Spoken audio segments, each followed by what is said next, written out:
ওম শান্তি। আজকের মুরলি 28শে ডিসেম্বর 2023। বাপ দাদা মধুবন। মিষ্টি বাচ্চারা, সর্বদা সৎ পাত্রে দান করবে,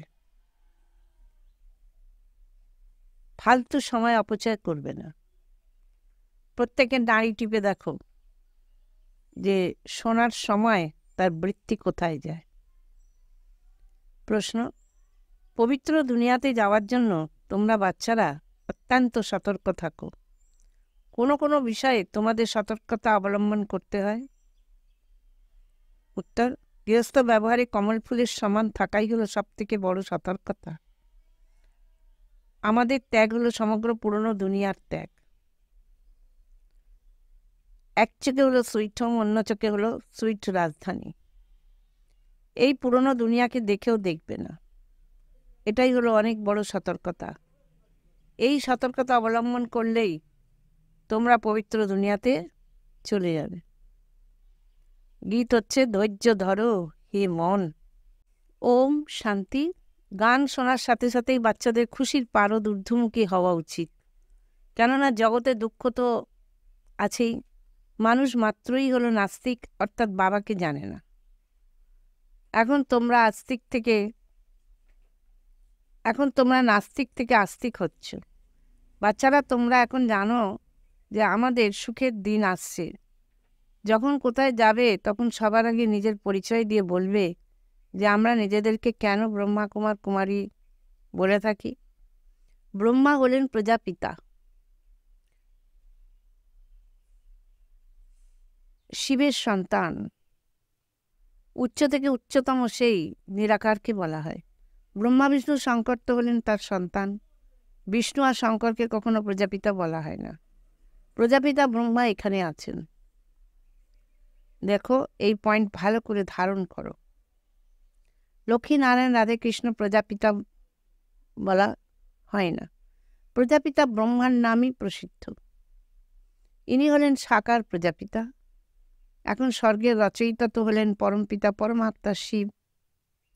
স্বর্গের রচয়িতা ব্রহ্মা নন। নিরাকার পরমাত্মাই এসে প্রজাপিতা ব্রহ্মার দ্বারা স্বর্গ রচনা করেন। আমরা হলাম তার অগণিত বাচ্চা। আত্মা তো হলো পরমপিতা শিবের সন্তান। বোঝানোর জন্য ভালো পদ্ধতি চাই। বলো, আমাদেরকে তিনি রাজযোগ শেখাচ্ছেন, ব্রহ্মার দ্বারা সৃষ্টির আদি মধ্য অন্তের রহস্য বোঝাচ্ছেন। তো প্রথমে এই ব্রহ্মা শোনেন, জগতম্বাও শোনেন, আমরা হলাম বিকে। গাওয়াও হয় কন্যাসে যে 21 জন্মের 21 কুলের উদ্ধার করে, 21 জন্ম সুখ প্রদান করে। আমরা পরমপিতা পরমাত্মা থেকে 21 জন্ম সত্যযুগ ত্রেতাতে সুখ পাওয়ার জন্য উত্তরাধিকার হচ্ছি। অবশ্যই সত্যযুগ ত্রেতাতে ভারত সদা সুখী ছিল, পবিত্রও ছিল। তিনি তো হলেন আমাদের বাবা, ইনি হলেন দাদা। এখন যার কাছে এত সন্তান আছে তথাপি তার কোনো উদ্বেগ নেই। কত অসংখ্যক বাচ্চা আমাদেরকে ব্রহ্মার দ্বারা রাজযোগ শেখাচ্ছেন। এই অসীম জগতের বাবার থেকেই আমাদের উত্তরাধিকার প্রাপ্ত হচ্ছে। সমগ্র দুনিয়াই হলো পতিত, তাকে পাবন করেন একমাত্র বাবা। পুরনো দুনিয়াকে পরিবর্তনকারী স্বর্গের রচয়িতা তিনি হলেন সদ্গুরু, সকলের সদ্গতি দাতা। নতুন দুনিয়াতে হলো লক্ষ্মী নারায়ণের রাজ্য। ভারতে যে দেবী দেবতাদের রাজ্য ছিল, সেই দেবতারাই 84 জন্ম নেয়। পুনরায় বর্ণ বলতে হয়। আগের সময় চোখে চেয়ে নিতে হবে। বলো, এই কথাগুলোকে শান্তচিত্তে মন দিয়ে শুনুন। বুদ্ধিকে এদিক ওদিকে যেতে দেবেন না। ভাই ও বোনেরা, বাস্তবে আপনারা সবাই হলেন শিবের সন্তান। প্রজাপিতা ব্রহ্মা তো হলেন এই বংশ তালিকারই মুখ্য। আমরা হলাম ব্রহ্মা মুখ বংশাবলী ব্রাহ্মণ। তার থেকে উত্তরাধিকার নিচ্ছি যোগ বলের দ্বারা। বিশ্বের রাজ্যভাগ্য প্রাপ্ত করি, নাকি বাহুবলের দ্বারা? আমরা ঘরবাড়ি ত্যাগ করি না, আমরা তো নিজেদের ঘরেই থাকি। এটা হলো মানুষ থেকে দেবতা হওয়ার স্কুল। মানুষ তো কাউকে দেবতা বানাতে পারে না। এটা হলো পতিত দুনিয়া। জলের গঙ্গা তো পতিত পাবনী নয়, বারবার তাতে স্নান করতে যায়, পবিত্র তো হয়ই না। এইরকম রাবণের উদাহরণ আছে, বারবার দহন করতে থাকে, রাবণ মরেই না। কোর্সের এই রাবণের চিত্রটিও নিয়ে যেতে হবে। কোনো বড় জায়গায় গেলে তো অ্যালবামও নিয়ে যেতে হয়। দেখো, এরা হলো সবাই বাচ্চা, সকলেই পবিত্র পবিত্র তো থাকার প্রতিজ্ঞা করেছে। বাস্তবে সবাই হলো ব্রহ্মার সন্তান। প্রজাপিতা ব্রহ্মা হলেন এই বংশ তালিকার হেড, মুখ্য। প্র্যাকটিক্যাল আমরা সবাই হলাম ব্রহ্মা কুমার কুমারী, তোমরাও তাই। কিন্তু তোমরা তার পরিচয় জানতে না। এখন দুনিয়াতে কেউ সত্যিকারের ব্রাহ্মণ নেই। সত্যিকারের ব্রাহ্মণ হলাম আমরা, রাজ্যও আমরাই পাই। তারপর এটা হলো ব্রাহ্মণদের বংশ তালিকা। ব্রাহ্মণ হলো ঠিক কি? বাচ্চাদেরকে বোঝানো হয়েছে যে শ্রীকৃষ্ণ ভগবান নয়, সে তো সম্পূর্ণ 84 জন্ম নেয়। 84 জন্ম পূর্ণ করে পুনরায় দেবতা হতে হবে। কে বানাবেন? বাবা বানাবেন। আমরা তার থেকে রাজ্য শিখছি। তাঁরই মহিমা আছে, এক ওঙ্কার। তিনি হলেন নিরাকার, নিরঅহংকারী। তাকে এসে সার্ভিস করতে হয়। পতিত দুনিয়া পতিত শরীরে আসেন। এখন সেই গীতা এপিসোড রিপিট হচ্ছে। মহাযুদ্ধ লেগেছিল, সবাই মশার মতন গিয়েছিল। এখন সেই হলো সময়। পরমপিতা পরমাত্মা শিব ভগবান বাচ, তিনি হলেন রচয়িতা। স্বর্গে লক্ষ্মীনারায়ণের রাজ্য ছিল। সৃষ্টিকে শতপ্রধান বানানো বাবারই কর্তব্য। আমরা তাকে বাবা বাবা বলি। তিনি অবশ্যই আসেন, শিবরাত্রিও পালিত হয়।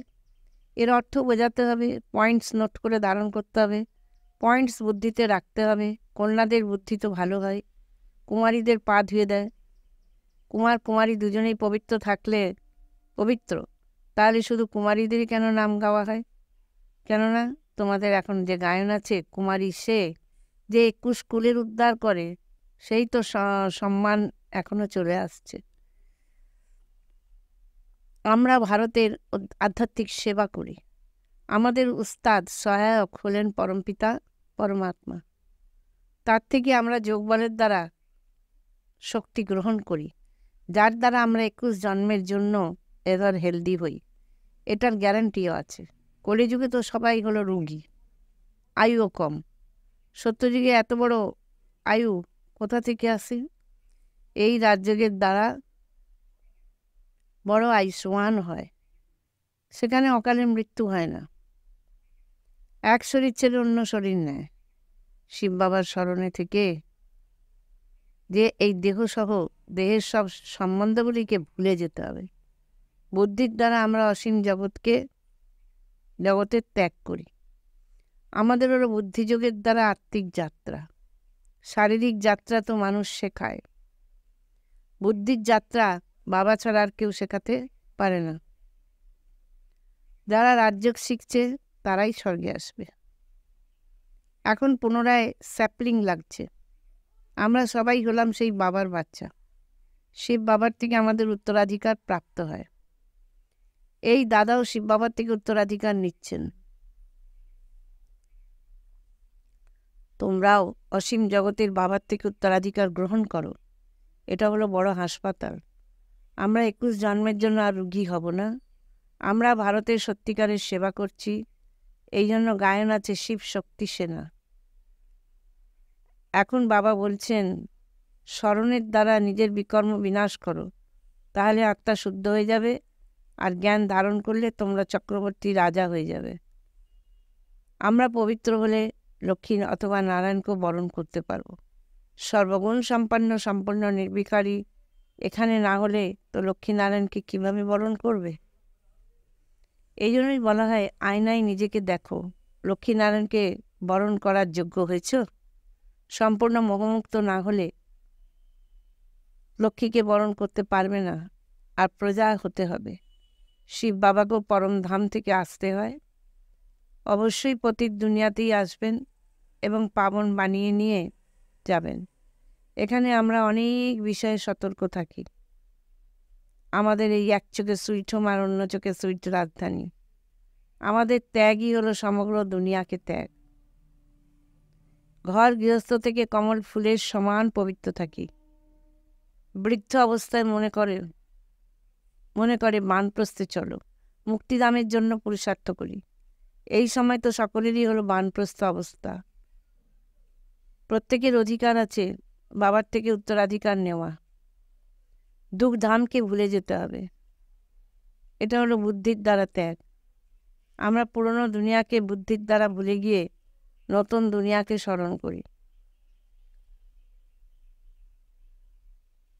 তারপর অন্তমতি অনুসারে গতি হয়ে যায়। এটা হলো সবথেকে বড় গডফাদারলি ইউনিভার্সিটি। ভগবান উবাচ, আমি রাজযোগ শিখিয়ে মানুষ থেকে দেবতা বানাচ্ছি। এইরকম ভালো বোঝাতে হবে। বলো, আমি যা কিছু শোনাচ্ছি তা মন দিয়ে বসে শুনুন। কথার মাঝে প্রশ্ন করলে সেই প্রবাহ ভেঙে যায়। আমি আপনাদেরকে সমগ্র সৃষ্টিচক্রের রহস্য বোঝাচ্ছি। ড্রামাতে শিব বাবার কী ভূমিকা, লক্ষ্মীনারায়ণ কে, আমাদের সকলের জীবন কাহিনী বলবো। প্রত্যেকে নারী দেখতে হবে। সেই সময় তাদের মনের মধ্যে কি চিন্তা চলছে সেটা বুঝতে হবে।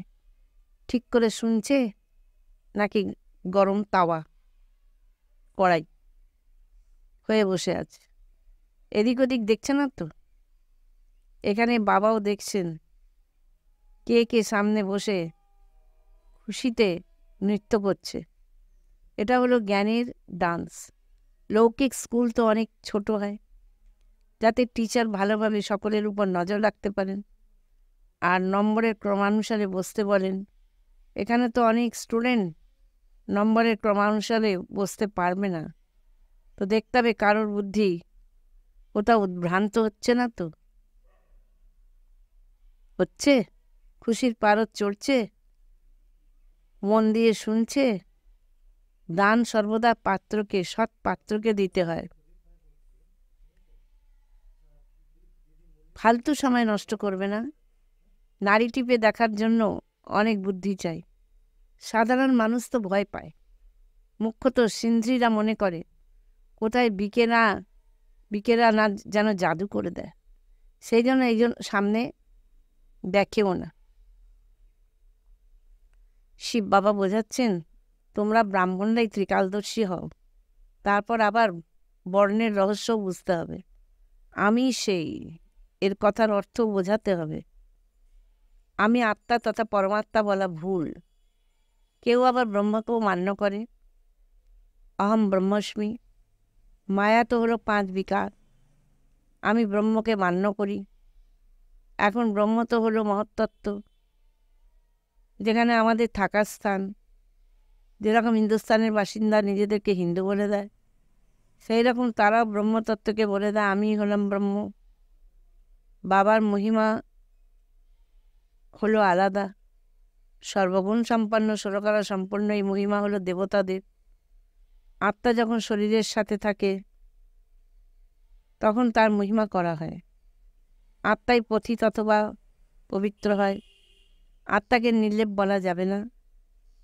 এত ছোট আত্মার মধ্যে 84 জন্মের পার্ট আছে, তাকে নির্লেপ কিভাবে বলবে? এখন বাবা পিস স্থাপন করছেন, তো তোমরা বাচ্চারা বাবাকে কি প্রাইজ দেবে? তিনি তোমাদেরকে 21 জন্মের স্বর্গের রাজধানী প্রাইজ দিচ্ছেন। তোমরা বাবাকে কি দিতে চাও? যে যতই প্রাইজ বাবাকে দেবে সে ততই প্রাইজ বাবার থেকে নেবে। সবার আগে ইনি প্রাইজ দিয়েছেন। শিব বাবা তো হলেন দাতা। রাজারা কখনো হাতে কিছু নেন না, তাকে অন্নদাতা বলা হয়। মানুষকে দাতাও বলা হবে না। যদিও তোমরা সন্ন্যাসীদের দান করো, কিন্তু রিটার্ন ফল তো সেই শিব বাবা দ্বারাই প্রদান করেন। বলে যে সব কিছু ঈশ্বর দিয়েছেন, ঈশ্বরই নিয়ে নেবেন, তাহলে কেউ মারা গেলে কেন ক্রন্দন করো? কিন্তু না, তিনি দেন, আর তিনি যে দেন তিনি তো নিয়ে নেন। তা কে?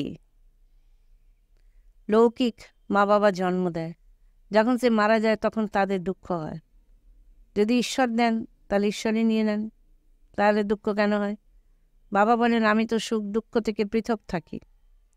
এ তো হলো দাদা নিজের সব কিছু অর্পণ করেছেন, এই জন্য স্কুল প্রাইজও নিচ্ছেন, ফুল প্রাইজও নিচ্ছেন। কন্যাদের কাছে তো কিছুই নেই, যদি তাদের মা বাবা দেয় তাহলে তারা সেটা শিব বাবাকে দিতে পারে। যেরকম মাম্মাও গরিব ছিলেন, তারপর দেখো কত তীব্র পুরুষার্থ করে এগিয়ে গেছেন, তন মন ধন দিয়ে সেবা করছেন। তোমরা জানো যে আমরা সুখধামে যাচ্ছি ভায়া শান্তিধাম। যতক্ষণ আমরা বাবার কাছে না যাব তত তাড়াতাড়ি আমরা শ্বশুরবাড়িতেও আসতে পারবো না। পিতৃ গিয়ে তো বসে আছি, প্রথমে বাবার কাছে যাব, তারপর শ্বশুরবাড়িতে আসব। এখানে হলো শোক বাটিকা, সত্যযুগ হলো অশোক বাটিকা। আচ্ছা, মিষ্টি মিষ্টি হারানিধি বাচ্চাদের প্রতি মাতা পিতা বাপদাদার স্মরণে স্নেহ সুমন আর সুপ্রভাত। আমাদের পিতা, আত্মাদের পিতা, ওনার আত্মারূপী বাচ্চাদেরকে জানাচ্ছেন নমস্কার। ধারণার জন্য মুখ্য সার। এই 1 নম্বর, এই বানপ্রস্থ অবস্থাতে সুইট হোম আর সুইট রাজধানীকে স্মরণ করা ছাড়া বাকি সব কিছু বুদ্ধি দিয়ে ভুলে যেতে হবে, সম্পূর্ণ মোহমুক্ত হতে হবে। 2 নম্বর, বুদ্ধি যোগের দ্বারা অসীম জগৎকে ত্যাগ করে আত্মিক যাত্রা করতে হবে।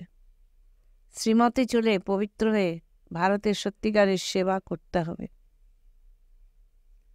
বরদান, শ্রেষ্ঠ কর্মরূপী বৃক্ষের ডালে আঁটোসাঁটো হয়ে বসে না থেকে উড়ন্ত পাখি হয়ে হিরো পাঠধারী ভব। সংগ্রাম যুগে যে শ্রেষ্ঠ কর্ম করছো সেই শ্রেষ্ঠ কর্মই হলো হীরের ডাল, বৃক্ষের শাখা প্রশাখা। সংগ্রাম যুগে যেরকমই কর্ম হোক, কিন্তু শ্রেষ্ঠ কর্মের বন্ধনও ফেসে যাওয়া অথবা পার্থিব জাগতিক বস্তুর প্রতি কামনা রাখা, এটা হলো সোনার শিকল। এই সোনার শিকল বা হীরের শাখা প্রশাখায় ঝুলতে থেকো না, কেননা বন্ধন তো বন্ধনই হয়। সেই জন্য বাপদাদা সবাইকে উড়ন্ত পাখির স্মরণ করাচ্ছেন যে সকল বন্ধন অর্থাৎ পার্থিব জগতের সব কিছুকে অতিক্রম করো, হিরো পাঠধারী হও। স্লোগান, অন্তরের স্থিতির দর্পণই হলো মুখমণ্ডল।